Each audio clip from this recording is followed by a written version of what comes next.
Welcome to Real Estate Radio Live, an informative and engaging podcast discussing everything you need to know about the world of real estate. Your host, Joe Caccera, provides you with insight and guidance on how to buy, sell, finance, and invest in real estate. He also offers real estate tax management strategies, new construction advice, home improvement tips, and much, much more. And now, to guide you around the world of real estate, here's your host and Real Estate Radio Live team leader, Joe Caccera. Welcome in. This is Joe Caccera with Real Estate Radio Live, the podcast series, as we continue through the week. And already halfway through February, remarkable things are moving quickly, 2017. Just a reminder before we get started, the topic today is going to be technology and real estate. And the question is, does it exist? How far do we have to go? Is anybody really pursuing any interesting technology plays in the industry to better serve the consumers? That's really the question I have, and we're going to discuss that today. Before we do that, just a reminder, if you need any help or assistance in the way of purchase financing, that's what I do. I can help you with residential financing if it's for a purchase. Refinance, you need any feedback, information, consultation, I could help you in that area. You could reach me by text or call 408-838-9060, or you could email joe@reradiolive.com. Okay, so one of the things that triggered this podcast for me is excuse me, a article that came out in Inman News just about what is Keller Williams becoming a technology company. And so, of course, that caught my interest, and I wanted to read it a little bit. And really what it sums up to be is that a lot of companies are trying to do their best behind the scenes in the real estate industry to develop and deploy technology. The problem is they're outdated legacy systems that are going to take a long time. And so it's complicated. You'll hear a lot of companies bragging about technology and some of the things they do behind the scenes. But as far as I'm aware of, the only technology that has been adapted in the real estate industry in the last decade that has made a big difference for the consumer's benefit, of course, internally for everybody else, is DocuSign. You know, you have the ability to electronically sign if you're in different locations. That was a wonderful adaptation use of technology. But I'm in this industry. I do financing. I work with all the real estate companies. And one of the big challenges is there's really not anything that's connecting people or, in my opinion, serving for the best use of the consumer. There's nothing really that's changed. I think there's a lot of stuff being worked on in the back end. There's systems that are supposed to connect agents better with the consumers. I know, technology. Some of the big companies are trying to get the agents to use it. But here's the problem that's plagued this industry for years that a lot of consumers may not know. A lot of people may be scratching their head and going, why is it that I could do all these different things online or on my mobile app or a lot of different transactions, but it's still hard to find out why the real estate industry and lending and title, let's throw them all together because they all have to do with a transaction here in Northern California. And that is, why aren't we using technology? Why aren't there better systems and processes in place? Let's start with the real estate side. So the real estate agents are independent, and people may or may not know this. What happens is when you have an independent workforce, what that means is they're all 1099. They're basically self-employed. Real estate agents are self-employed for the most part on the sales agent side. So why does it make a difference? Because they really run their businesses the way they want to. And historically, real estate has been a business where, if we take us back maybe 10 years ago, you couldn't access home listings. No one could know where the best schools were. You didn't know, a lot of the issues in and around neighborhoods you were looking for in terms of zip codes. So what did you have to do? You had to contact a real estate agent. You had to have them access this information, and it was really kept behind the scenes. And the only people that could access any information on listings or potential listings or schools, and a lot of this stuff, for the most part, were real estate agents. So there was the consumer was reliant on them to provide them all this information. So then we fast forward, and a company comes along called Zillow that had intentions of changing the real estate industry, and they took a different direction when they realized that the consumers were flocking to their site to look at the home values, and they started adding more data. So you could find literally anything you want at Zillow in terms of listings, home values. There's lenders on there. They charge marketing. They charge costs, advertising costs to all kinds of different groups. And that's how Zillow makes their money primarily. They started wanting to change the industry. What happened was they became more of a partner with the National Association of Realtors, the lending institutions. And so now they are a large, huge advertising revenue company that's making a lot of money. That's Zillow. So what also that means is that consumers, 93% of consumers, start their search online before they even contact a real estate agent. The reason why is because people are more tech savvy. They jump online. They find out what areas they like. They find out about the schools. They find out about crime. You could find out about all kinds of different things. And it's at your disposal. So this is the big switch and the big change that has taken place in the real estate industry in the last 8 to 10 years. So this information is no longer private, secret, or kept in a locked box that you had to access via a real estate agent. Now you could access all this information yourself. Lending has really been an open source for years, and I'll talk about that in just a minute. So let's finish up on the real estate side. So specifically to real estate, so this is why these are the reasons why there's not a better use of technology. The industry as a whole is independent. These are independent agents that some of them do quite well. However, when you look at the statistics and the numbers, 8 or 9% of all real estate agents do roughly 92 to 93% of the business. That's right. You heard that right. Less than 10% of real estate agents nationwide do upwards of 90% of the business. And you might be scratching your head going, what did I just hear? It's true, and it's true in some other areas. It's true in the lending business as well. There's a small percentage of highly qualified salespeople that really treat it like a business that have captured a lot of the market share.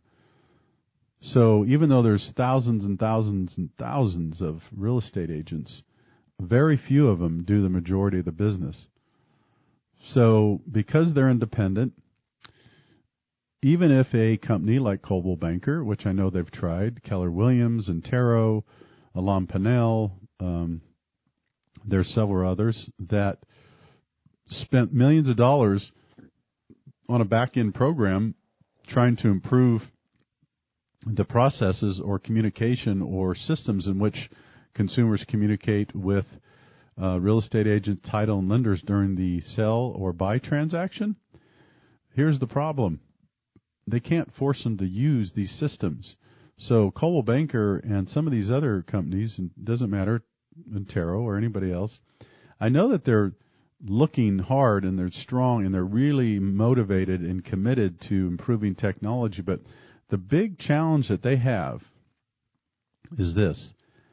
They have a independent workforce. When you have an independent workforce, you cannot force them to use a system. You could try to work with them. You could train them to use it. You could say this is why the reason you want to use it. You could entice them. You could incent them. There's all kinds of things you could try to do, but you cannot force someone to use a system when they're independent. And this is really the challenging part of the industry, that it'll be unique and see if there's any change or dynamic. Now, if they were employees, and they started a new workforce and they were hired and they were paid a salary and then they were paid bonuses and commissions on sales and results, then they might be able to require, hey, listen, part of the training is we're going to train you on this new software system that's going to better connect you to consumers, and it's going to close transactions quicker, more seamlessly, and efficiently. Then you could argue that that system might improve because these people are being paid, and part of their job description is you have to use this back-end system to improve the customer care. But I don't know if that's happening anytime soon. So this is the big challenge and the big question mark out there in the real estate industry is how long will it take? Will it happen? I know there's other startup companies that are trying to do some things that are different. And believe me, I do think in the next 3 to 5 years we'll see some big shifts in the real estate industry and a lot of money being invested in trying to improve the way the transactions take place and bring the parties together. So that is the challenge. So in my estimation, if we're grading technology industries, we would give the real estate industry a C- to a D when it comes to technology because they're just not making a good use of it, and I'm not sure it's going to happen anytime soon because of the independent agents. I really don't know how that's going to work. You have to see something, value it, and use it and experience. And when you have the average salesperson over age 55, that's the average. And by the way, it's the loan officers too. We're going to talk about that in the next segment. We're going to talk about lending and title and escrow on the other side of this podcast and cover those sides because these are the three components to a real estate transaction. It's real estate, it's lending, and it's title and escrow here in Northern California. So we're going to take a quick break. We're going to come back and talk a little bit about how the effects of lending and title and escrow, and are lending and title and escrow making any better use of technology than the real estate industry. We're back with you in just a minute. For more information on today's program, visit RERadiolive.com. That's RERadiolive.com.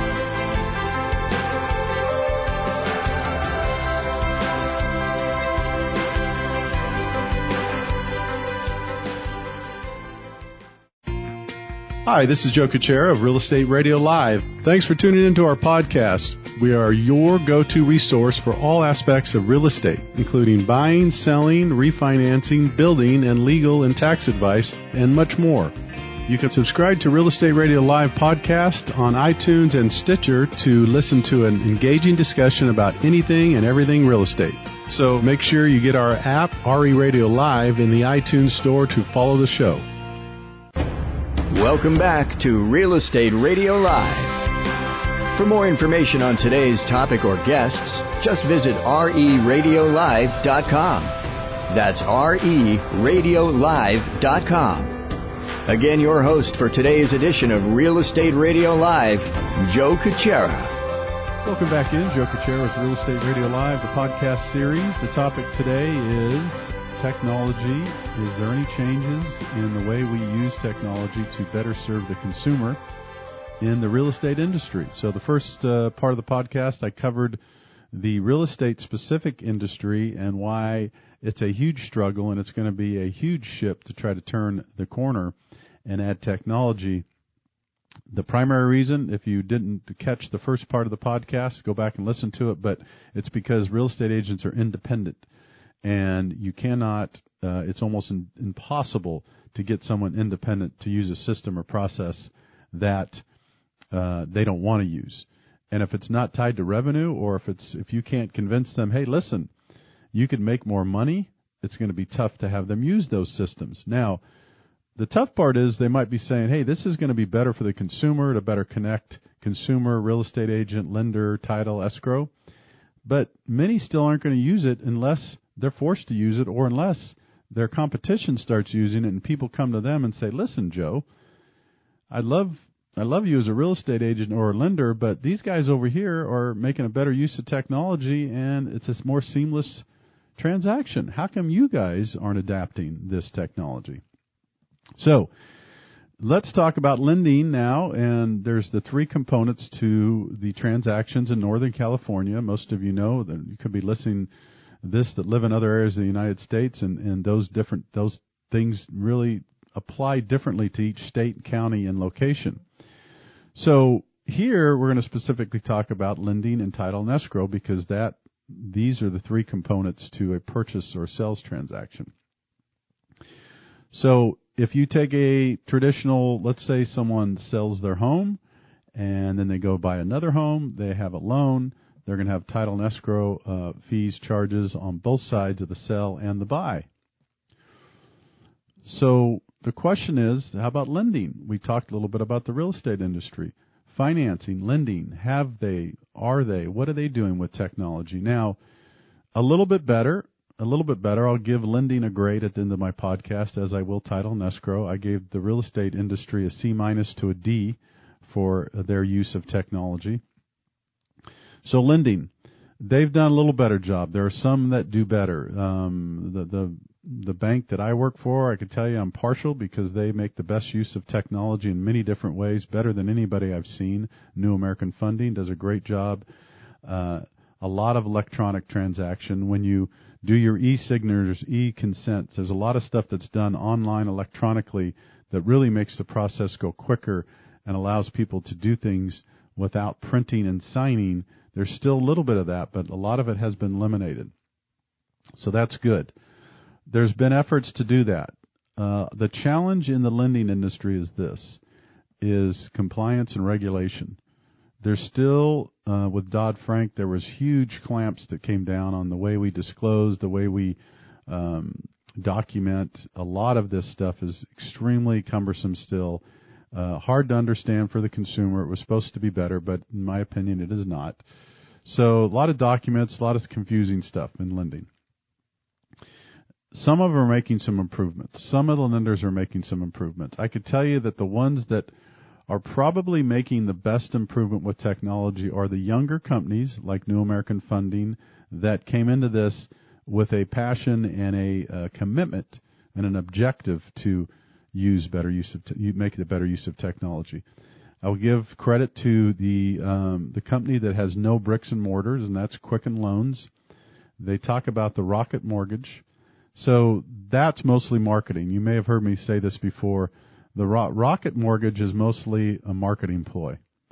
It's not much better than most lenders are doing now. Believe me, if you have a really simple loan and you go on and you upload your documents securely, pull your credit, many of us do that already. That's nothing new.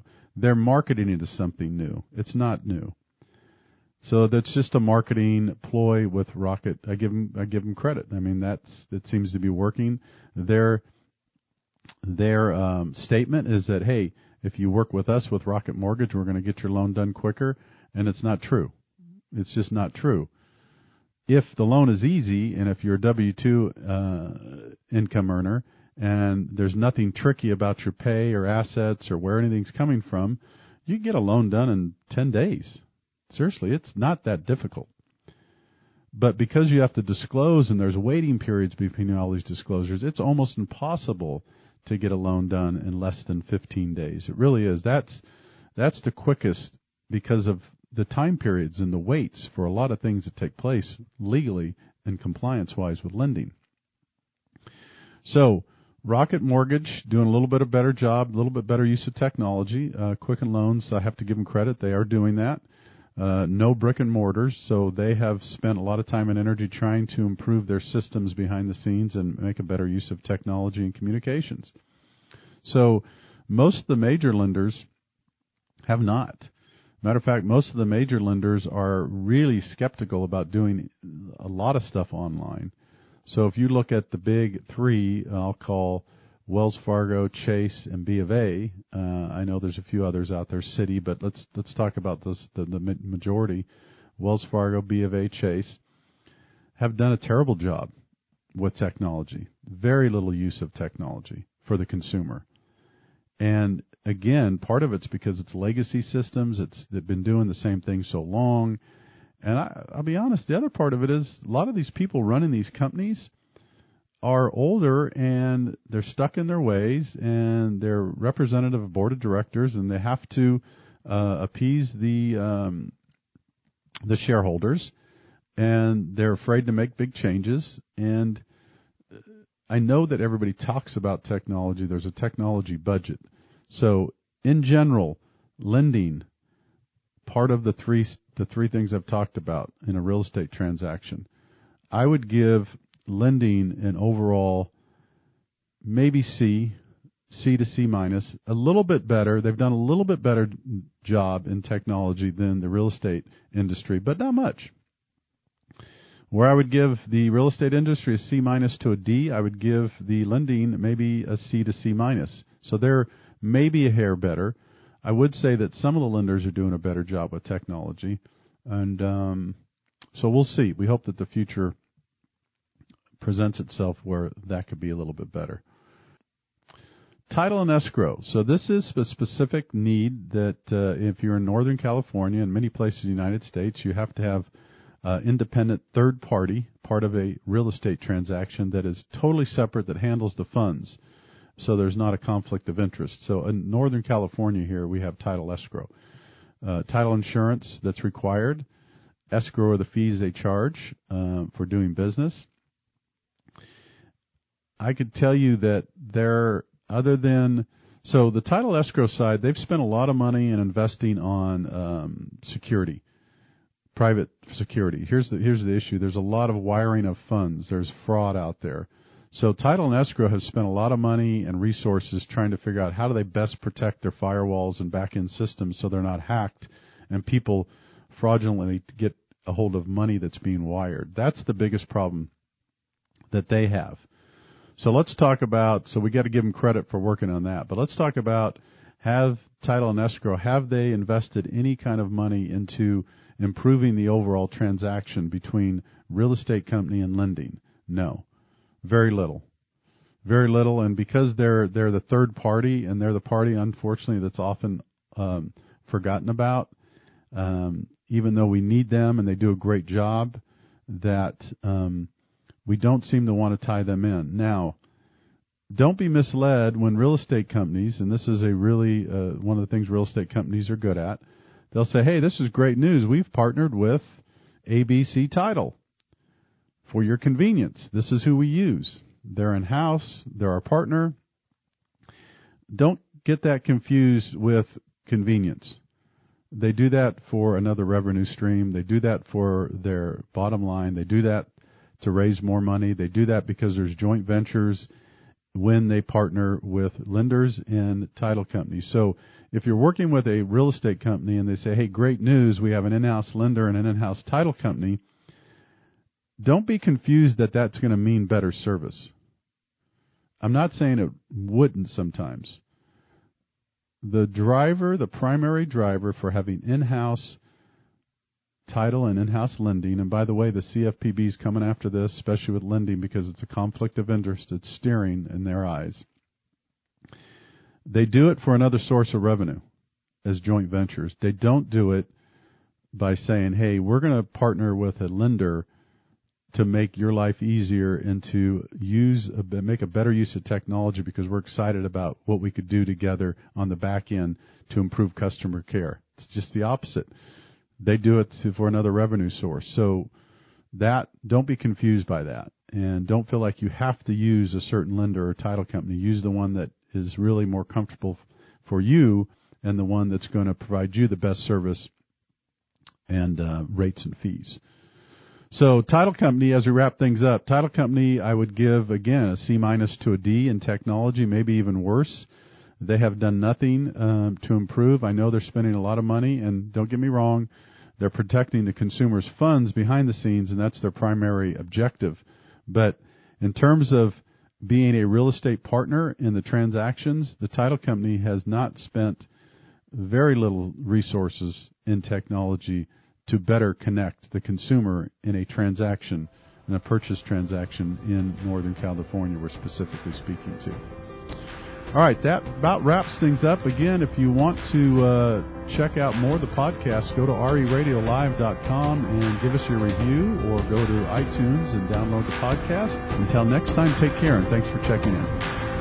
You've been listening to Real Estate Radio Live. For more information on today's program, visit reradiolive.com. That's RERadiolive.com. Subscribe to our podcast. Discover more at RERadiolive.com.